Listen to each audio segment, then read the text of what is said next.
अजीज़ दोस्तों, अगर आप बहुत परेशान हैं कि आपके अज़ू तनासल में सख्ती नहीं, ढीलापन है और आपका अज़ू छोटा हो चुका है, स्क्वेरपन आ चुका है उसके अंदर, तो बिल्कुल ही परेशान होने की ज़रूरत नहीं। जो मैं आपको तिला बताने जा रहा हूँ उसके सिर्फ 2 ही कतरे, जी हाँ सिर्फ 2 ही कतरे जैसे ही आप डालेंगे तो आपको महसूस होगा कि कोई चीज़ बिल से बाहर निकल के आ रही है। तो वीडियो को पूरा देखिएगा, वीडियो को स्किप मत कीजिएगा, इसमें आपका ही फ़ायदा है। अगर अभी तक हमारे चैनल को आपने सब्सक्राइब नहीं किया तो जल्दी से हमारे चैनल को सब्सक्राइब कर दें और बेल आइकन को प्रेस कर दें ताकि हमारी न्यू आने वाली वीडियो का नोटिफिकेशन आपको बर वक्त मिल सके। तो अस्सलाम वालेकुम व्यूअर्स, मैं मोहम्मद उस्मान और मैं आपको वेलकम करता हूँ अपने चैनल उस्मान हेल्थ टिप्स में। बिना वक्त ज़ाया किए चलते हैं अपने नुस्खा की जानिब।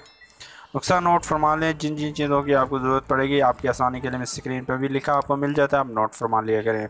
नंबर 1 पे लेना है आपने जैतून का तेल, नंबर 2 पे आपने लेना है माल कंगनी का ऑयल, नंबर 3 पे लेना है आपने दालचीनी का ऑयल, नंबर 4 पे लेना है आपने लौंग का ऑयल और नंबर 5 पे आपने लेनी है बेर बूटी 10 ग्राम। आपने करना ये है, आपने चारों तेलों को 20-20 ml आप ले लें, चारों ऑयल और बेर बूटी 10 ग्राम उसके अंदर ऐड करके हल्की आंच पे तकरीबन आपने 1.5 घंटा उसको पकाना है, बिल्कुल हल्की आंच पे। जैसे आप 1.5 घंटा उसको पका लेंगे हल्की आंच पे तो ये आपका ऑयल तैयार हो जाएगा। इसको आप किसी बारीक कपड़े की मदद से इसको छान लें, किसी शीशी वगैरह में इसको महफूज करके रख लें।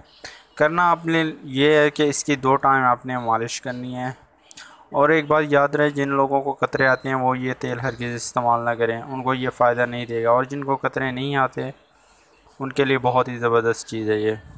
आपने 3 से 4 कतरे आपने अपने अज़ाए तनासल पे डालने हैं।